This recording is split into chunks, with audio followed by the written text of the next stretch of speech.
The morning my youngest son forgot my birthday, I sat at the kitchen table for 3 hours without moving. I wasn't angry.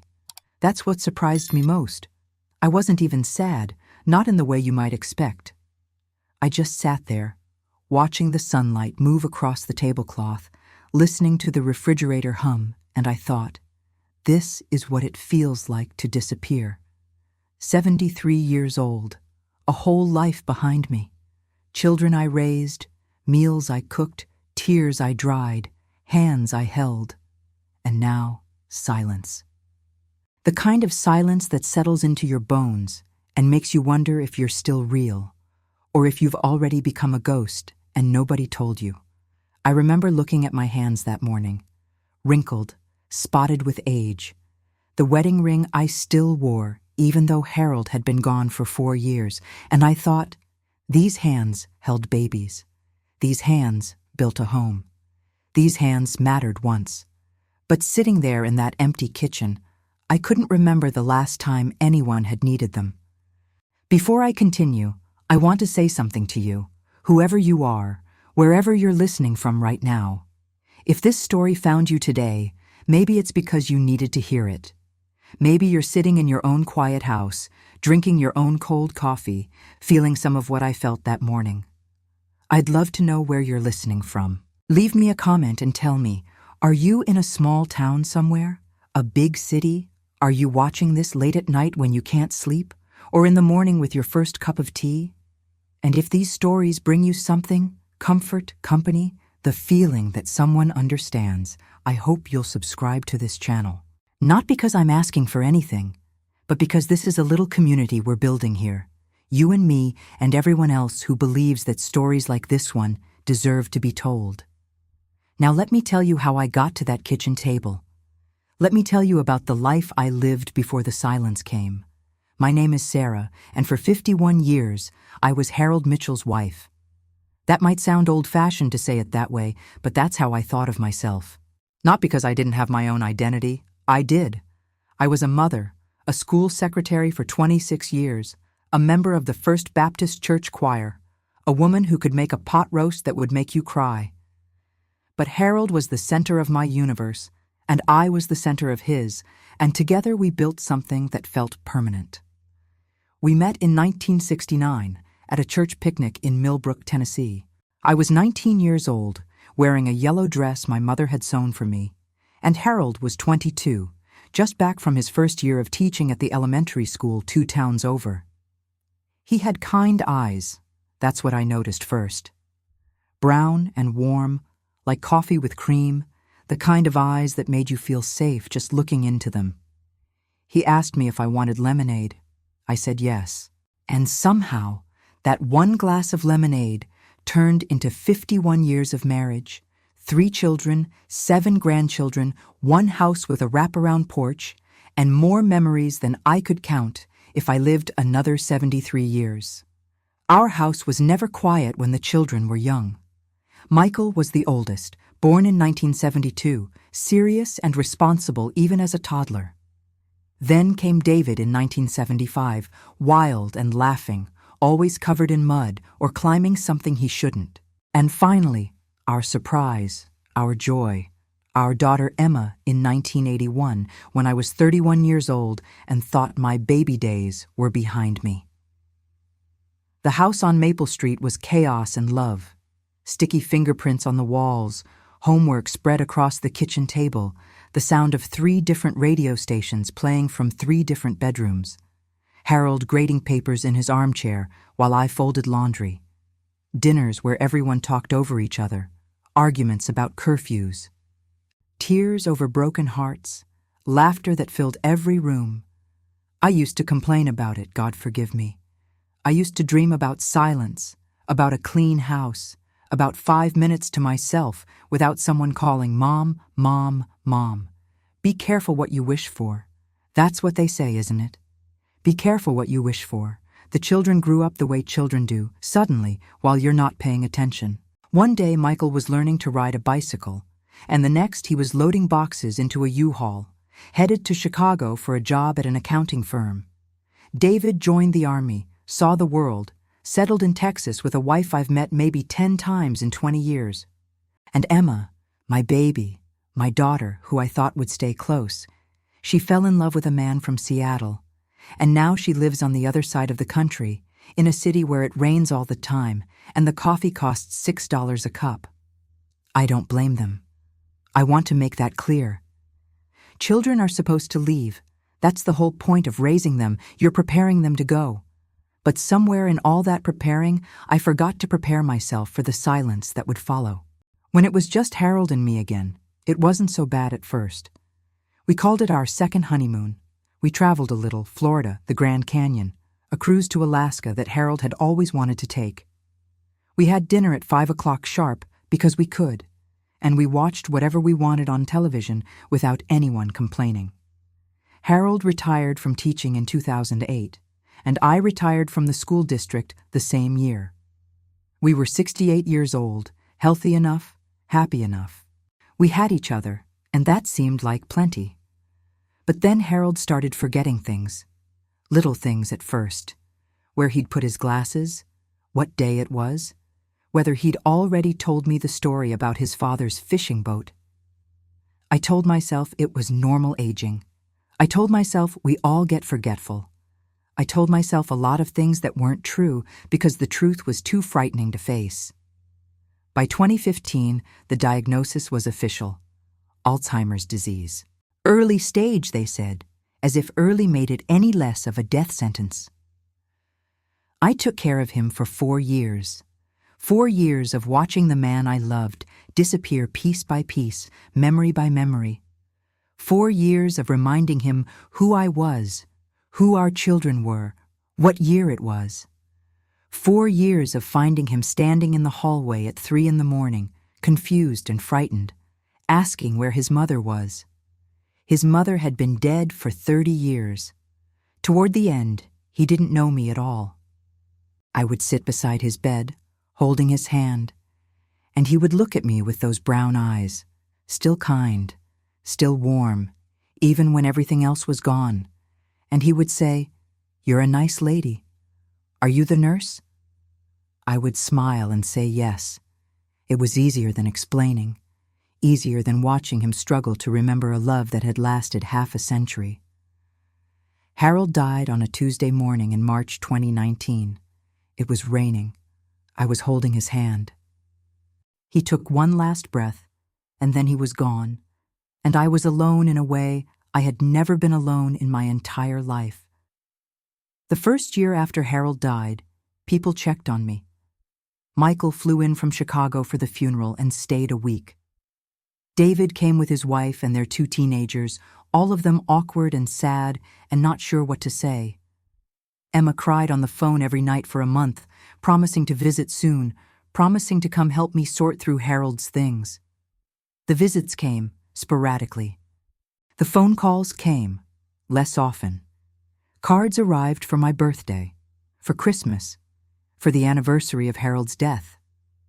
But slowly, gradually, the way a tide goes out, everyone returned to their own lives. I don't blame them. I keep saying that, and I mean it. They have jobs, mortgages, children of their own to raise. They have problems I don't know about and worries that keep them up at night. I was a good mother. I raised them to be independent. I can't complain now that they are. But understanding something and feeling it are 2 different things. By the second year, the phone calls had dwindled to once a week, then once every 2 weeks. Michael was busy with a promotion. David's wife was having health problems. Emma had a new baby, her 3rd, and between the sleepless nights and the other 2 children, she barely had time to brush her hair, let alone call her mother. I told them I understood. I told them not to worry. I told them I was fine. I lied. Do you know what loneliness feels like? Real loneliness, not the kind you feel when you're alone for an afternoon, but the kind that settles in and stays. It feels like being invisible. Like the world has moved on without you, and no one noticed you weren't part of it anymore. I would go days without speaking to another person. I would wake up, make coffee, sit at the kitchen table, and watch the hours pass. The house that had once been full of chaos and love was now so quiet I could hear my own heartbeat. The walls that had held 50 years of memories now felt like the walls of a prison. I stopped cooking real meals. What was the point? Harold wasn't there to appreciate my pot roast. The children weren't coming home for Sunday dinner. I lived on toast, on canned soup, on whatever required the least effort. I stopped going to church. I told myself it was because my knees hurt, because the pews were hard, because I didn't have anything to wear. But the truth was simpler and sadder. I was afraid no one would notice I was gone. And I was afraid I was right. The days blurred together. Tuesday felt like Saturday felt like Thursday. I would forget what month it was, what year it was, whether I'd taken my blood pressure medication. I would stand in front of the mirror and not recognize the woman looking back at me. When had I gotten so old? When had my face become my mother's face, lined and tired and worn?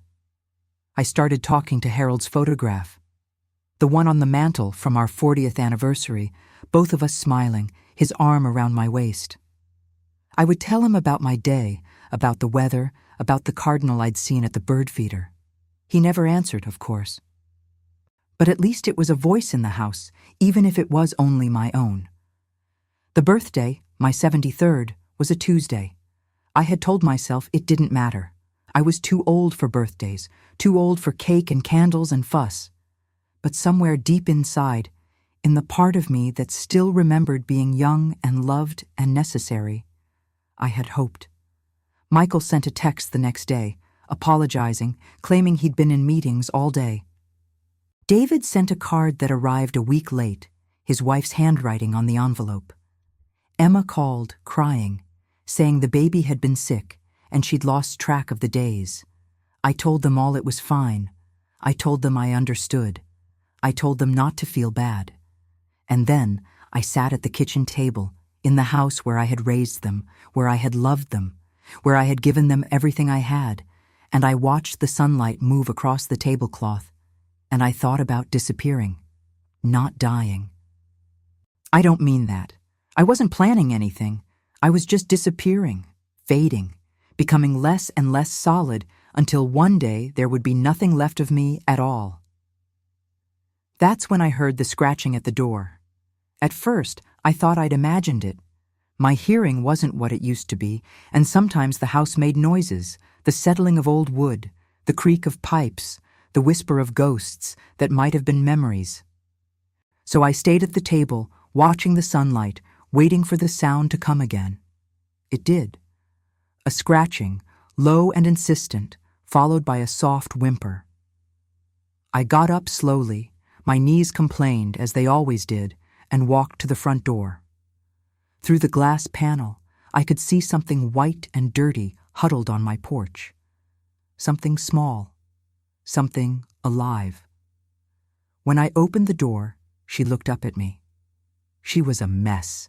A small poodle, white underneath all the mud and matted fur, with eyes the color of dark honey. She was shivering, though it wasn't cold. Her ribs showed through her coat. She had no collar, no tags, no indication of where she'd come from or who she belonged to. She looked at me, and I looked at her, and something passed between us. Recognition, maybe, or need, or some combination of the two that I still can't explain. "Well," I said, my voice rusty from disuse, "where did you come from?" She whimpered again and took a step closer, pressing her muddy head against my ankle. I should have called animal control. I should have put up flyers, checked for a microchip, done all the responsible things a person is supposed to do when they find a stray dog on their porch. Instead, I bent down, my knees screaming in protest, and picked her up. She weighed almost nothing. She smelled like dirt and fear, and when I carried her into the house and closed the door behind us, she relaxed against my chest like she'd finally found what she was looking for. I named her Susie. I don't know why. The name just came to me, as natural as breathing, as if she'd always been Susie and I'd always known. That first night, I gave her a bath in the kitchen sink. The water ran brown, then gray, then finally clear, and underneath all that dirt was a beautiful little dog. Her coat was white and curly, her eyes bright and intelligent, her small pink tongue reaching up to lick my chin whenever I leaned close. I dried her with Harold's old towel, the blue one, the one he'd used every morning after his shower, and she let me comb out the mats in her fur, wincing but patient, trusting me not to hurt her. She was older than I'd first thought. Not a puppy, not by a long stretch. Her muzzle had gray in it, and her movements were careful, considered. Someone had abandoned her, or lost her, or simply stopped caring. I would never know which. But here she was, in my kitchen, in my arms, looking at me like I was the answer to every question she'd ever had. I made her a bed out of old blankets, set it up in the corner of the bedroom. She climbed in, circled 3 times, and fell asleep within minutes, her small body rising and falling with each breath. I lay in my own bed, in the darkness, listening to her breathe. And for the first time in 2 years, I didn't feel completely alone. The first few weeks were an adjustment. I hadn't had a dog since I was a girl, since my father's old Beagle Buster who slept on the porch and howled at the moon. I'd forgotten how much work they were, the feeding, the walking, the constant companionship that couldn't be put off or postponed. Susie needed me to get up in the morning. Not because I wanted to, not because the day held anything worth waking for, but because she was hungry and needed to go outside and didn't understand that some days I wanted to stay in bed until noon and pretend the world didn't exist. She sat by my bed at 6 o'clock sharp, whimpering softly, her tail wagging as soon as my eyes opened. "All right," I would say, groaning as I swung my legs over the side of the bed. "All right, I'm coming." And I was. Every morning, no matter how much I hurt, no matter how heavy the silence felt, I got up. Because she needed me to. We developed a routine, Susie and I. Breakfast at 6:30, her kibble, my toast and coffee. A walk around the block at 7, slow because my knees and her old legs both protested anything faster. Then an hour on the porch if the weather was nice, watching the neighborhood wake up, the cars pulling out of driveways, the children waiting for the school bus. Susie liked to sit in my lap during those porch hours. She was small enough to fit, curled against my stomach, her head resting on my arm. I would stroke her fur and talk to her, telling her about Harold, about the children, about the life I used to have. She listened. That's the thing about dogs. They listen without judgment, without advice, without telling you to move on or cheer up or count your blessings. They just listen, their eyes soft, their presence steady, and sometimes that's all you need. "I miss him," I told her one morning, watching a young couple walk by hand in hand. "Every single day, I miss him." Susie licked my wrist. "I know it's been years. People think you're supposed to be over it by now, but you don't get over 51 years of marriage. You don't get over the person who knew you better than anyone else in the world." She looked up at me, her honey-colored eyes patient and kind. "Sometimes I forget he's gone," I admitted. "I'll see something funny on television and turn to tell him, and he's not there. Or I'll wake up in the middle of the night and reach for him, and his side of the bed is cold." I wiped my eyes. I hadn't talked this much in months. "But you're here now," I said, scratching behind her ears, "and that helps." I didn't expect it to, but it does. It happened slowly, so slowly I didn't notice at first. I started cooking again. Nothing fancy. Susie's kibble, of course, didn't require any effort, but I found myself making actual meals. Scrambled eggs in the morning, soup from scratch for lunch, even a pot roast one Sunday, though it was far too much food for one person and one small dog. I gave the leftovers to Mrs. Patterson next door. She was 81, a widow like me, living alone in the house where she'd raised 4 children. We'd never been close, polite neighbors, nothing more, But when I showed up on her porch with a container of pot roast and potatoes, her face lit up like I'd brought her gold. "Sarah," she said, "how wonderful! And who's this little princess?" Susie wagged her tail, and just like that, I had a friend. We started having lunch together once a week. "Mrs. Patterson? Call me Dorothy, for heaven's sake, we're too old for formality," would come to my house or I would go to hers, and we would eat and talk and watch Susie and her ancient cat Mr. Whiskers regard each other with mutual suspicion.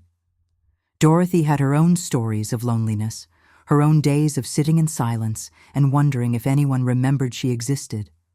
Her children lived far away too, scattered across the country, busy with their own lives. She understood in a way that the young cannot understand, in a way that only comes from living it. "That little dog saved you," she told me one afternoon, watching Susie nap in a patch of sunlight. "I can see it in your face. You look alive again."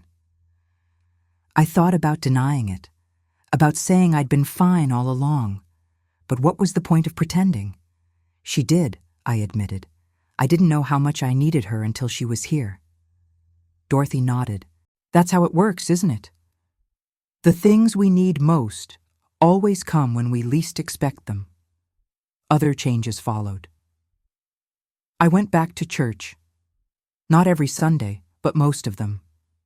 Susie waited patiently at home, and when I returned, she greeted me at the door like I'd been gone for years instead of hours.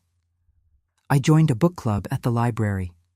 Just 6 of us, all women over 60, reading novels we probably wouldn't have chosen on our own and arguing about them over coffee and cookies. They asked about Susie every week, demanded pictures, sent me home with treats for her. I started calling my children more often, not to complain, not to make them feel guilty, but just to talk, to ask about their lives, their children, their worries, to be a mother again, even from a distance. Michael sounded surprised the first few times, then pleased. David's wife started answering when he was busy, and we discovered we actually liked each other, now that there was no pressure, no awkwardness. Emma video called me so I could see the baby, could watch my granddaughter take her first steps across a living room 3,000 miles away. "You sound different, Mom," Emma said one evening. "Happier." "I feel different," I told her. "I got a dog." "A dog? You?" I held up Susie so Emma could see her. Emma laughed, that bright, beautiful laugh she'd had since she was a little girl. "Oh my God, Mom, she's adorable. Look at that face." Susie licked the phone screen, and Emma laughed again, and I felt something warm and golden spread through my chest. Connection, family, love, reaching across all those miles. "Her name is Susie," I said, "and she's the best thing that's happened to me in a long time." It was a Thursday in October when everything almost fell apart. I had taken Susie for our morning walk, same as always. The leaves were turning, red and gold and orange, carpeting the sidewalks in crunching color. Susie loved the fall. She would burrow into piles of leaves like a child, emerging with bits of foliage stuck to her curly fur. We were halfway around the block when she stopped. Just stopped, mid-step, and sat down on the sidewalk. Her breathing was wrong, fast, shallow, labored. Her eyes looked glassy, confused. "Susie?" I knelt beside her, my heart pounding. "What's wrong? What is it?" She whimpered, tried to stand, and couldn't. Her legs wouldn't hold her. I don't know how I got us home. I must have carried her, all 10 pounds of her, but I don't remember it. I only remember calling the vet's office with shaking hands, my voice breaking as I tried to explain what had happened. They told me to bring her in immediately.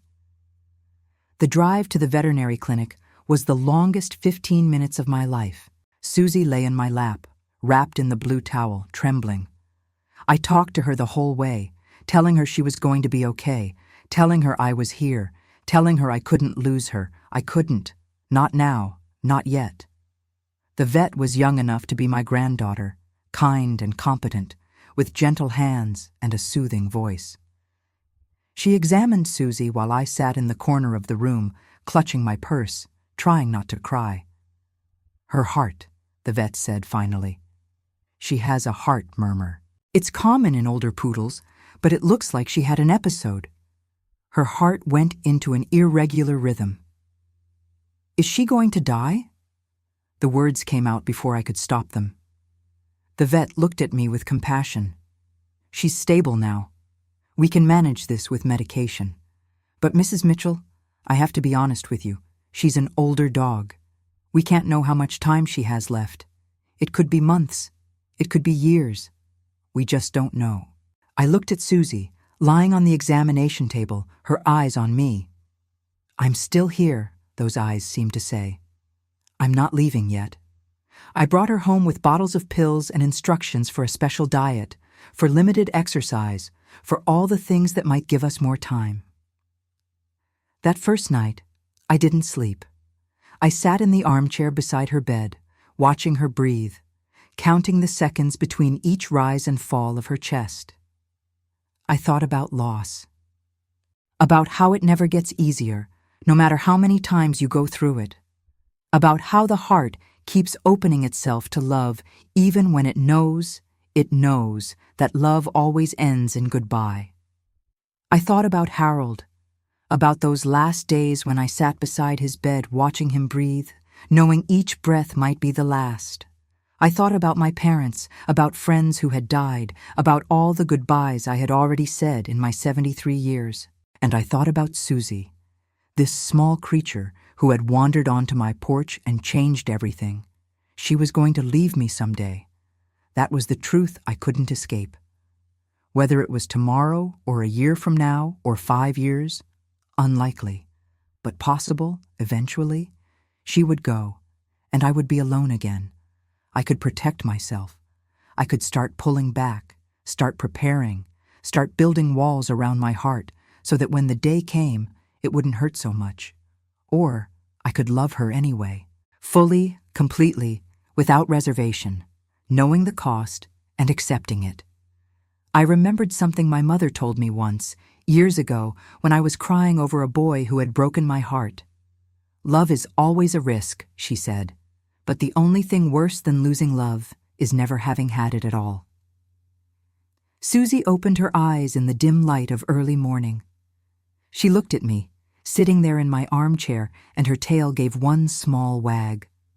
I made my choice. After the crisis, everything changed. Not externally, we still had our routines, our walks, shorter now, our hours on the porch. But something inside me had shifted. I stopped taking our time together for granted. I started noticing things I'd overlooked before. The way Susie's ears perked up when she heard my voice. The warmth of her small body pressed against my leg while I read. The soft sounds she made in her sleep. Little yips and whimpers that made me wonder what dogs dream about. I noticed other things, too. The beauty of ordinary moments. The way sunlight fell through my kitchen window in the afternoon. The taste of coffee, really tasted, instead of just swallowed. The pleasure of fresh sheets, of a book that captured my imagination, of a phone call from a friend. I had spent so long grieving what I'd lost that I'd forgotten to appreciate what I still had. Dorothy noticed the change. "You're different," she said one afternoon over lunch. "More present somehow." "I almost lost her," I said, watching Susie curl up on her favorite cushion. It reminded me that time is precious, that every day is a gift, even the ordinary ones. "Especially the ordinary ones," Dorothy agreed. "The spectacular days are easy to remember. It's the quiet ones that slip away if we're not careful." I started keeping a gratitude journal. I know that sounds like something from a self-help book, and maybe it is, but it worked for me. Every night before bed, I wrote down 3 things I was grateful for. Sometimes they were big things, a good report from Susie's vet, a visit from Emma and the baby. But mostly they were small things. The cardinal at the bird feeder, hot tea on a cold morning, Susie's head in my lap while I watched the news. Small things, precious things. the things that make up a life. We had 3 more years together, Susie and I. 3 years of morning walks and afternoon naps. 3 years of her greeting me at the door when I came home, even if I'd only been gone 5 minutes. 3 years of her sleeping at the foot of my bed, a warm, breathing presence that made the darkness less lonely. She taught me things, that little dog. Things I thought I already knew, but had forgotten somewhere along the way. She taught me that love doesn't need words, that presence is enough, that sitting beside someone in silence can say more than any conversation. She taught me that aging doesn't mean fading, that there's dignity in growing old, in the gray hairs and the aching joints and the slowing down, that every stage of life has its own beauty if we're willing to see it. She taught me that needing help isn't weakness, that depending on others, even a 10-pound poodle, doesn't make you less. It makes you connected. It makes you human. Most of all, she taught me that I still had something to give, that my life wasn't over just because it had changed, that even in the silence, even in the loneliness, there was still purpose. There was still love. The end came on a spring morning, gentle and quiet, the way endings should be. She had been slowing down for weeks, sleeping more, eating less, walking only to the end of the driveway before wanting to go back inside. I knew what was coming. I'd known for a while. The vet came to the house. That was my one request, that Susie could leave us from home, from the place she loved, surrounded by everything familiar. The young vet, the same one who had seen us through that first crisis, agreed without hesitation. I held Susie in my arms, in the chair by the window where she'd spent so many hours watching the birds. The sun was shining. The world outside was blooming, green and alive and full of promise. "Thank you," I whispered into her fur. "Thank you for finding me. Thank you for staying." She looked up at me with those honey-colored eyes, and I swear she understood. I swear in that moment we knew each other perfectly, 2 souls who had walked together for a while and were now saying goodbye. The vet gave her the injection. I felt Susie relax against me, felt the tension leave her small body, felt her slip away as peacefully as falling asleep. And then she was gone. I cried. Of course I cried. I cried for days, in that particular way you cry when something precious has been taken and you know you'll never get it back. But here's the thing about grief that no one tells you. It changes over time. The sharp edges soften. The weight becomes bearable. And eventually, when you think about what you've lost, you can smile as much as you cry. I smile now when I think about Susie. I smile about her ridiculous snoring, about the way she would bark at squirrels through the window, about the dignified indignation she displayed when I put a sweater on her in winter. I smile about our walks, our porch hours, our quiet evenings together. I smile about the way she looked at me like I was the most important person in the world, because to her, I was. She proved me wrong, that little dog. I thought no one needed me anymore. I thought my time of being necessary had passed. I thought I was invisible, disappearing, fading away. But Susie needed me. Every single day, she needed me. And in needing me, she gave me back to myself. I'm 76 years old now, 3 years since Susie came into my life, a few months since she left it. The house is quiet again, but it's a different kind of quiet. Not the crushing silence of loneliness, but the gentle stillness of a life well lived. A life still being lived. I kept her bed in the corner of my bedroom. I couldn't bring myself to throw it away. Sometimes, in the soft light of early morning, I look at that empty bed and I feel her presence. Not a ghost, not a haunting, but a warmth, a memory, a reminder of what we shared. I still talk to her sometimes. Just like I talked to Harold's photograph, I talk to Susie, telling her about my day, about the cardinal at the bird feeder, about the book I'm reading. Maybe that sounds crazy to some people, But at 76, I've earned the right to a little craziness. The children call more often now. Michael and his wife are talking about retiring, maybe moving back to Tennessee. David finally brought his family for a real visit, a whole week, and my grandchildren and I built puzzles and played cards and laughed until our stomachs hurt. Emma sends videos of the baby, not a baby anymore, a toddler now, full of energy and mischief. "We're thinking about getting a dog," Emma told me during our last call. "A rescue. The kids are old enough now." "Do it," I said immediately. "Don't think about it, just do it. You won't regret it." She laughed. "You sound so sure." "I am sure," I said. "A dog will teach your children things you can't teach them. About responsibility, about unconditional love, about the bittersweet beauty of caring for something that won't be with you forever." There was a pause on the other end of the line. Then Emma said softly, "I miss Susie too, Mom. I know I only met her a few times, but she changed you. She brought you back to us." My eyes filled with tears. "The good kind." "Yes," I said, "she did. Dorothy and I still have lunch every week. Mr. Whiskers finally passed, and for a while I thought I might lose her to grief the way I almost lost myself. But she's stronger than she looks, that woman. She got herself a kitten, a tiny orange thing named Marmalade, and now she's got something to fuss over again.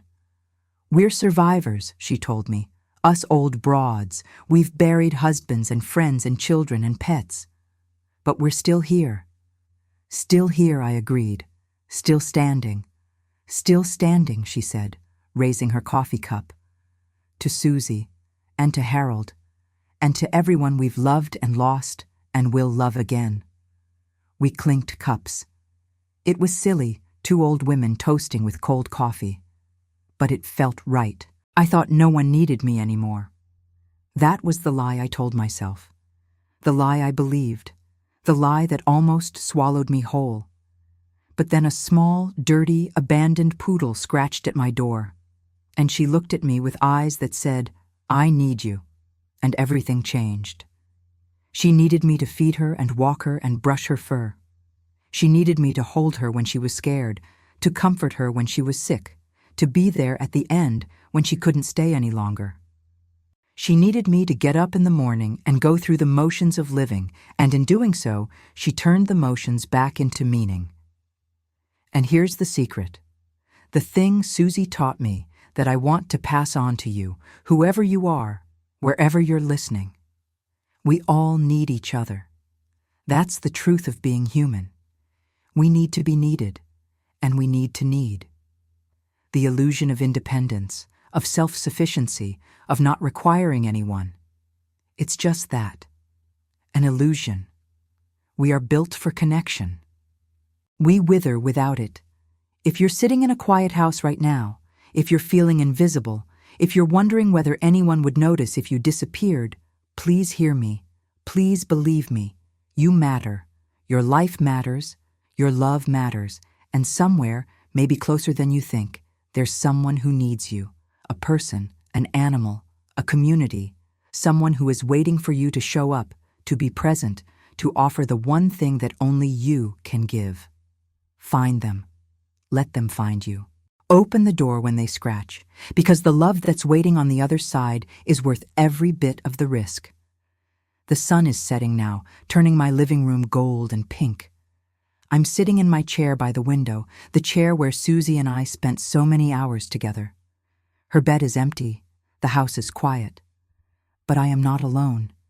I am surrounded by memories, by love, by the invisible threads that connect me to everyone I've ever cared for, alive and gone, near and far.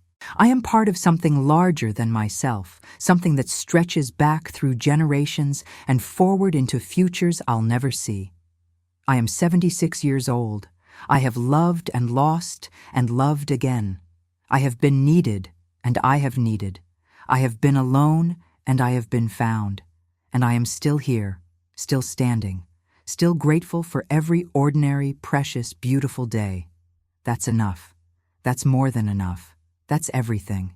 If this story touched you, I'd love to hear from you. Leave a comment. Tell me what you felt. These stories are how we connect, how we remind each other that we're not alone. And if you'd like to hear more stories like this one, please subscribe and become part of this community. We're building something beautiful here, a place where the quiet struggles and silent triumphs of people like us are honored, witnessed, and shared. Thank you for listening. Thank you for being here. Thank you for walking alongside me, even for just a little while. Take care of yourselves and take care of each other.